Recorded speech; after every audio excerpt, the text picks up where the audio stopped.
Hello guys, welcome to my YouTube channel experience. तो कल की वीडियो में क्या देखा था? कल की वीडियो मैंने आपको एक भेजा था, सिंगल फूड ऑर्डर थी 10 मिनट्स की, जिससे मैंने इस पॉइंट के बारे में जो मैंने कहा था नोट के बारे में, इसमें क्या पॉइंट आया था, इस इम्पोर्ट मूवमेंट के बारे में आया था। मैंने वीडियो में क्या मैंने बताया, आपको 3 पॉइंट्स मैंने अच्छे से एक्सप्लेन किए। कौन कौन से पॉइंट थे वो? एंटीपोर्ट, सिम्पोर्ट और यूनिपोर्ट। उसे लाइन से बताया जाए तो यूनिपोर्ट, सिम्पोर्ट और एंटीपोर्ट। तो जल्द से जल्द उसे ब्रीफ डिस्क्रिप्शन लेते हुए हम इस वीडियो पर मूव करते हैं। और आज की वीडियो बहुत ही इंपॉर्टेंट है और इंटरलिंक है हमारी नेक्स्ट मतलब प्रीवियस वीडियो से। कैसे लिंक है आपको पता चल जाएगा थोड़ी देर में। तो हम पहले एक ब्रीफ डिस्कशन लेते हैं कि यूनिपोर्ट, सिम्पोर्ट और एंटीपोर्ट क्या है। तो जनरली यूनिपोर्ट, सिम्पोर्ट और एंटीपोर्ट होते क्या है, चलो स्टार्ट करते हैं ना। जैसे कि आप लोगों को पता है, मान लेते हैं कि सेल, आप ये सेल है, ठीक है ना। अब सेल है, सेल तो नहीं कहेंगे, मैं यहाँ पे एक सेल ये रही। इस सेल में से क्या है, कुछ आपके ट्रांसपोर्टर से या फिर जिसके हेल्प से आपके मॉलिक्यूल्स सेल के अंदर जाते हैं। अब यूनिपोर्ट क्या होते हैं? देखो यूनिपोर्ट में क्या होता है, सिंगल मॉलिक्यूल जो होता है ना, बिना किसी के रिस्पेक्ट में अपना डायरेक्शन मूव करता है। मतलब इसमें किसी के रिस्पेक्ट में नहीं होता ना कि हाँ ये मॉलिक्यूल इधर मूव कर रहा है तो मैं भी इधर मूव करूँगा, वैसा कुछ नहीं है। यूनिपोर्ट जो होता है इसमें सिंगल मॉलिक्यूल विद कहते हैं ना, विद इररिस्पेक्टिव ऑफ डायरेक्शन, किसी डायरेक्शन में मूवमेंट कर सकता है जहाँ उसकी नीड होगी, जहाँ उसको जाना होगा, यूनिपोर्ट से कहते हैं। अब सिम्पोर्ट में क्या होता है? सिम्पोर्ट में क्या होता है आपका, सिम्पोर्ट यूनिपोर्ट में सभी जो टॉपिक्स आपका इंटरकनेक्टेड है। सिम्पोर्ट यूनिपोर्ट में क्या था, सिंगल मॉलिक्यूल था, मगर सिम्पोर्ट में 2 मॉलिक्यूल्स होते हैं और दोनों के दोनों सेम डायरेक्शन में मूवमेंट शो करते हैं। ऐसे नाम से पता चल रहा है सिम, सिम मतलब होता है आपका सेम, मीन्स सेम डायरेक्शन में मूवमेंट शो कर रहा है। इसमें 2 मॉलिक्यूल्स होते हैं और दोनों मॉलिक्यूल्स सेम डायरेक्शन में मूवमेंट शो करते हैं सिम्पोर्ट में। अब नेक्स्ट वन क्या हमारा, एंटीपोर्ट। अब एंटीपोर्ट से नाम ही आ रहा है एंटी, एंटी हम जो हम वर्ड यूज़ करते हैं विपरीत के लिए, जो एक दूसरे के अपोजिट होते हैं उसके लिए। तो एंटीपोर्ट में क्या है, एंटीपोर्ट में जो मॉलिक्यूल्स होते हैं वो दूसरे के अपोजिट डायरेक्शन में मूवमेंट करते हैं। कैसे मूवमेंट करते हैं? अपोजिट डायरेक्शन में मूवमेंट करते हैं। तो यहाँ पे क्या हो गया, तीनों के तीनों दोबारा से मैंने बता दिए। एक बार मैं अगेन बता देता हूँ, कुछ भी डाउट ना रह जाए आपके लिए, क्योंकि बहुत इंपॉर्टेंट टॉपिक है। आपने इसको टॉपिक 11th में पढ़ा होगा, 12th में भी आप में टॉपिक आया ही होगा, आपकी ये ग्रेजुएशन में टॉपिक आ चुका है। एक बार दोबारा से डिस्क्राइब में कर लेता हूँ। यूनिपोर्ट में सिंगल मॉलिक्यूल मूवमेंट करता है, सिम्पोर्ट में आपके 2 मॉलिक्यूल मूवमेंट करते हैं सेम डायरेक्शन में। एंटीपोर्ट में क्या होता है, एंटीपोर्ट में भी सेम मॉलिक्यूल 2 मॉलिक्यूल्स मूवमेंट करते हैं, मगर इन्हें अपोजिट डायरेक्शन में मूवमेंट करते हैं। चलो ये टॉपिक आपका हो गया। तो आज हम क्या देखेंगे, आज हम देखेंगे अपना नया टॉपिक जिसका नाम है क्या, absorption of amino acid, dipeptides and tripeptide. Means हम इस वीडियो में क्या देखेंगे कि अमीनो एसिड, डाइपेप्टाइड एंड ट्राइपेप्टाइड्स, इन तीनों का अब्जॉर्प्शन कैसे होता है। तीनों इनका अब्जॉर्प्शन आपस में इंटरलिंक है। और इन तीनों का अब्जॉर्प्शन जो है ना, जो मेरी पिछली वीडियो थी लिपिड वाली, उसमें मैंने बताया था लिपिड का अब्जॉर्प्शन कैसे होता है, उससे कनेक्टेड है। तो स्टार्ट करते हैं अपनी वीडियो। तो वेलकम गाइज, हमारी वीडियो स्टार्ट होती है यहाँ से। मगर एक बात, तो आप लोग वीडियो देख तो लेते हो, मगर लाइक, शेयर, सब्सक्राइब, कमेंट कुछ नहीं करते। हमें तो मोटिवेशन चाहिए होता है। तो please like, share, subscribe, comment सब लोग कर दीजिए, जिससे हमें भी मोटिवेशन मिले और हम आपके लिए अच्छी से अच्छी वीडियो लेके आएँ। तो इसमें क्या होता है, means normally 95 to 98% protein are absorbed. इसमें क्या होता है आपका, नॉर्मली तो 95 to 98% protein are absorbed as amino acid via active transport process that occur mainly in duodenum and jejunum of small intestine. मतलब इसमें जो 95 से 98% प्रोटीन होता है ना, वो अमीनो एसिड के फॉर्म में स्टोर होता है। किसके थ्रू होता है? एक्टिव ट्रांसपोर्ट प्रोसेस के थ्रू होता है। और कहाँ पे होता है? डुओडेनम में और जुजोनम में। स्मॉल इंटेस्टाइन के 3 पार्ट थे, डुओडेनम, जुजोनम और इलियम। तो डुओडेनम में और जुजोनम में आपका जो प्रोटीन होता है 95 to 98% प्रोटीन का अब्जॉर्प्शन वहीं पे होता है। और कैसे अब्जॉर्प्शन होता है? एक्टिव ट्रांसपोर्ट के थ्रू अब्जॉर्प्शन होता है। फर्स्ट पॉइंट हो गया। अब सेकंड पॉइंट क्या था हमारे यहाँ पे, कि absorption of most amino acid into the absorptive cells of villi of the small intestine occur via sodium dependent secondary active transport process that are similar to the glucose transport of monosaccharides। अब ये point क्या आते हैं, पहले आपको point तो बता देता हूँ, क्योंकि जब मैंने पिछले वीडियो में जो आपको मैंने बताया था एक डायग्राम के थ्रू, वो सेम डायग्राम में यहाँ पे बनाऊंगा दोबारा से मैं। मेरे को थ्योरी आ जानी चाहिए, डायग्राम तो आपको समझ में आ जाए तो आप बना लोगे डायग्राम को। यदि डायग्राम आपको समझ में नहीं आता, तो लास्ट मैंने बताया था आपको ऑब्जर्वेशन का लिपिड के, तो मुझे वो कमेंट में बता दीजिएगा, तो मैं उसकी सेपरेट से एक अच्छा सा डायग्राम के थ्रू मैं आपको दोबारा समझाने की कोशिश करूँगा, जिससे आपको समझ में आ जाए और आपका कंसेप्ट क्रिस्टल क्लियर हो जाए, क्योंकि कंसेप्ट क्रिस्टल क्लियर करना बहुत ही इंपॉर्टेंट है। जियोलॉजी में क्वेश्चन कहाँ से आया था कुछ पता नहीं रहता, जब आप कंसेप्ट क्रिस्टल क्लियर होंगे तो आप इस BSc करके MSc करके आपको जो आगे कोर्स आपको अचीव करना, आपका गोल अचीव करना आप अचीव कर पाओगे और अपनी लाइफ में सक्सेस की सीढ़ी पे बढ़ पाओगे। तो स्टार्ट करते हैं, बात ज़्यादा ना करके, बात भी इंपॉर्टेंट है वो भी करनी पड़ती है ना। चलो कोई नहीं, पढ़ाई स्टार्ट करता जाओ। इसमें क्या होता है, absorption of most amino acid, मतलब इसमें पहले से कट करता है, मेरे पॉइंट्स में हेडिंग करता हूँ, ठीक है। Absorption of most amino acid, मतलब मोस्ट अमाइनो एसिड जो अब्जॉर्प्शन होता है into the absorptive cells of villi, मतलब मैंने बताया था उस वाले वीडियो में, याद करो आप, स्मॉल इंटेस्टाइन में एक अब्जॉर्प्टिव सेल्स होते हैं जिसमें विलाई होता है। अब विलाई क्या है, एक फिंगर लाइक प्रोजेक्शन है, क्या है जी, विलाई, विलाई एक फिंगर लाइक प्रोजेक्शन है जो कि सरफेस एरिया को इंक्रीज करता है। क्या करता है, सरफेस एरिया को इंक्रीज करता है अब्जॉर्प्शन के लिए। जितना ज़्यादा विलाई होंगे उतना सरफेस एरिया होगा। कंपेयर हम करते हैं, कंपेयरिंग में यदि बात करा जाए आप लोगों से, तो मान लेते हैं कि सरफेस एरिया आपका ये है, एक मॉलिक्यूल है जिसका सरफेस, एक सेल है जिसका सरफेस ऐसा है, और वैसे ही दूसरी सेल है जिसका सरफेस क्या है, जिसका सरफेस ऐसा है आपका, उसमें आपके मतलब उभराव आ रखे हैं, एक्सटेंशन आ रखा है, इसे विलाई कर देते हैं पहले तो। अब बताओ मैं, सरफेस एरिया किसका ज़्यादा होगा, इस ए वाले का सरफेस एरिया ज़्यादा होगा या बी वाले का? तो सिंपल सी बात है, इसमें क्या होगा, आपकी जो बी वाला है ना, इसका सरफेस एरिया ज़्यादा होगा। बी वाले क्या होगा, आपका सरफेस एरिया ज़्यादा होगा। हाँ, जो बी वाला है ना, इसका सरफेस एरिया आपका ज़्यादा होगा, ठीक है।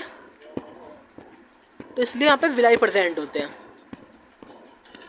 अच्छा, अब इसमें कैसे होता है विलाई, आपको बताता देता है एक्टिव ट्रांसपोर्ट की होते हैं। यहाँ पे आपको पहले पता था कि इसमें एक्टिव ट्रांसपोर्ट से होते हैं, मगर एक्टिव ट्रांसपोर्ट में भी कौन से होते हैं, sodium dependent secondary active transport. अब इस sodium dependent secondary active transport है क्या, आप याद करो, मैंने को ट्रांसपोर्ट बताया था, मीन्स जिसमें क्या होता है, एक मॉलिक्यूल की एनर्जी से दूसरा मॉलिक्यूल वर्क करता है। इसमें एक मॉलिक्यूल अपनी एनर्जी खर्च करता है, उसकी एनर्जी की प्रेजेंस में उसकी एनर्जी को लेकर दूसरा मॉलिक्यूल अपना वर्क कंप्लीट करता है, उसे कहते हैं सेकेंडरी एक्टिव ट्रांसपोर्ट। तो इसमें क्या होता है, इसमें sodium dependent secondary active transport होता है, मतलब सोडियम जो होता है वो अपनी मूवमेंट करता है, जो उसमें से एनर्जी प्रोड्यूस होती है, जो एटी प्रोड्यूस होता है उसकी मूवमेंट से, उसका यूज़ करके, उसका यूटिलाइज करके जो हमारा प्रोटीन होता है ना, वो मूवमेंट करता है। तो इसलिए इसे कहते हैं सेकेंडरी एक्टिव ट्रांसपोर्ट प्रोसेस। जो आपको मैंने बताया कि इसमें था, नीचे लिख के रखा है, जो कि ग्लूकोज ट्रांसपोर्ट मीन्स जो मोनोसैकेराइड आपको करवाया गया था उसमें भी बता रखा था। तो फिर हम नेक्स्ट में मूव करते हैं। अब यहाँ पे क्या है, अब जो वहाँ पे जो होते हैं ना, there are 4 sodium amino acid transporter, मतलब सेल्स के अंदर 4 लिख रखा है, 4 sodium dependent amino acid transporter. यहाँ पे 4 सोडियम डिपेंडेंट ट्रांसपोर्ट होते हैं। अब इसका मतलब क्या हो गया, नीचे मैंने मतलब समझा रखा है आप लोगों को इस पॉइंट पे, means amino acid can only goes into the small intestine. क्या है, means amino acid only goes into the small intestine when sodium is present, otherwise it does not go, is called sodium dependent amino acid। अब इसको example की तरह बता दिया जाए, तो छोटे बच्चे होते हैं, आपने देखा होगा कि छोटे बच्चे अपनी मम्मी के साथ कहीं भी जाते हैं, यदि उनकी मम्मी एंटर करेंगी तो भी एंटर करेंगे, otherwise he will not enter in the any gate और इन द रूम। तो वैसे स्कीम का मिस का है, यदि सोडियम क्या होगा, सोडियम मूवमेंट करेगा तो बाकी जो मॉलिक्यूल्स होंगे वो भी मूवमेंट करेंगे स्मॉल इंटेस्टाइन के अंदर। सोडियम मान सकते हो कि माँ है और जो मतलब मॉलिक्यूल्स हैं उनके बच्चे हैं, तो जहाँ पे पेरेंट्स मूव करेंगे वहाँ पे उनके बच्चे मूवमेंट करेंगे। तो इसलिए सोडियम डिपेंडेंट ट्रांसपोर्ट जो होता है, अब इसमें सोडियम मूव करेगा आपका तो बाकी मॉलिक्यूल से मूव करेंगे। तो इसमें क्या होता है, 4 सोडियम डिपेंडेंट अमाइनो एसिड्स होते हैं। इसके अंदर क्या होगा आपका, 4 सोडियम डिपेंडेंट अमाइनो एसिड्स होते हैं। समझ में आपके पॉइंट आ गया, अगेन सुन लीजिए, means amino acid can only goes into the small intestine when sodium is present, otherwise it does not goes, is called sodium dependent amino acid. तो sodium पे depend करने वाले अमाइनो एसिड मीन्स वो amino acid जो sodium पे depend करते हैं, those amino acid which depend on the sodium is called sodium dependent amino acid which मतलब विच रिक्वायर सोडियम या फिर sodium is necessary for their movement. अब second के यहाँ पे अब दे रखे आपको जो चार आपको बताया था कि चार सोडियम डिपेंडेंट अमाइनो एसिड होते हैं, वो चार कैसे कैसे सोडियम डिपेंडेंट होते हैं, फिर कैसे टाइप्स के होते हैं, कहाँ प्रेजेंट होते हैं, क्या एसिड के कौन से आप जो भी होंगे, एक ब्रीफ डिस्क्रिप्शन ऐसे 3 पॉइंट्स में लिख रखा है आपको, तो देखते हैं इसके बारे में कि two transporter for neutral amino acid means आपको पता है अमाइनो एसिड हमारे एसिडिक भी होते हैं, बेसिक भी होते हैं, न्यूट्रल भी होते हैं। अब उसमें जैसा मीडियम को प्रोवाइड किया गया है वैसे उनकी वो बन चुके हैं। अब इसमें जो दो ट्रांसपोर्टर होते हैं वो न्यूट्रल अमाइनो एसिड के लिए होते हैं, मीन्स दोनों ट्रांसपोर्ट में सिर्फ और सिर्फ हमारे न्यूट्रल अमाइनो एसिड ही जाएंगे और अपने आगे काम को कारीगर करेंगे या फिर अपना काम को कंप्लीट करेंगे। और जो एक होता है वो बेसिक के लिए होता है और एक होता है एसिडिक के लिए। तो इसमें क्या मतलब चला आपको, तो क्या पता इस वाले में आपको 1 पॉइंट 2 पॉइंट और 3 पॉइंट, ठीक है। तो क्या पता चला आप लोगों को इसके अंदर कि जो एक अमाइनो एसिड होता है, क्या ये हाँ, इसमें क्या पता चला आपको 4 अमाइनो एसिड के ट्रांसपोर्टर होते हैं, इसमें जो 2 ट्रांसपोर्टर जो होते हैं वो सिर्फ और सिर्फ न्यूट्रल अमाइनो एसिड्स के लिए होते हैं और एक सिंगल जो होता है वो बेसिक अमाइनो एसिड के लिए होता है और सेकंड वन जो होता है लास्ट वन जो होता है आपका एसिडिक अमाइनो एसिड्स के लिए होता है। तो आपको पेपर में क्वेश्चन आते हैं जब हम अब्जॉर्प्शन या प्रोटीन अब्जॉर्प्शन करते हैं उसमें कितने ट्रांसपोर्टर होते हैं जो कि न्यूट्रल अमाइनो एसिड को मूवमेंट में हेल्प करते हैं, फिर सेकेंडरी ट्रांसपोर्ट करते हैं। तो 2 ट्रांसपोर्टर्स होते हैं, फिर 2 सोडियम एक्टिव ट्रांसपोर्टर होते हैं जो कि आपकी न्यूट्रल अमाइनो एसिड को मूवमेंट में हेल्प करते हैं, ठीक है। अच्छा, अब इसमें लास्ट पॉइंट क्या हमारे यहाँ पे ये amino acid enter into the small intestine with sodium dependent amino acid transporter. जो अमाइनो एसिड होते हैं वो स्मॉल इंटेस्टाइन में एंटर करते हैं, किसकी हेल्प से, sodium dependent amino acid transporter की हेल्प से। आप लोगों को मैंने बताया था इसमें क्या होता है, यहाँ पे ऐसे मूवमेंट होते हैं, यहाँ पे इसमें सोडियम डिपेंडेंट अमाइनो एसिड होता है, इसमें 2 साइड्स होती है या कहा जाए 2 बाइंडिंग साइड्स होती है। क्या होती है जी, 2 बाइंडिंग साइट होती है इसकी,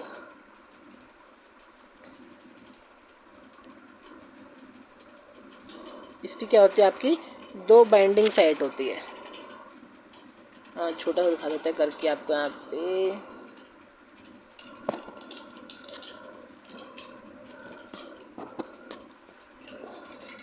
हाँ इसी क्या होता है 2 बाइंडिंग साइट होती है, एक येलो बाइंडिंग साइट हो गई, एक येलो बाइंडिंग साइट हो गई। इनमें से एक बाइंडिंग साइट से क्या होता है आपका सोडियम बाइंड होता है और सेकेंड बाइंडिंग साइट से आपका अमाइनो एसिड बाइंड होता है।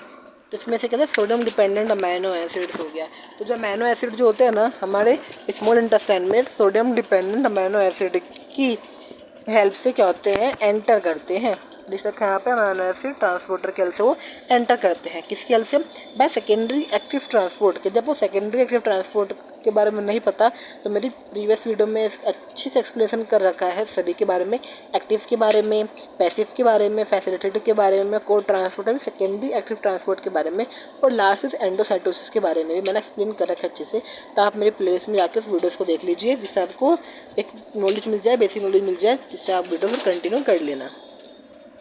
और मेरी वीडियो इतनी बड़ी बड़ी नहीं है, छोटी छोटी वीडियो बना रहा हूँ मैं जिससे आप अच्छे से देख सको और आपका इसमें कहते हैं ना टेक टाइम जल्दी से स्पेंड हो जाए, वेस्ट टाइम ना हो, आप प्रोडक्टिव वर्क कर सको।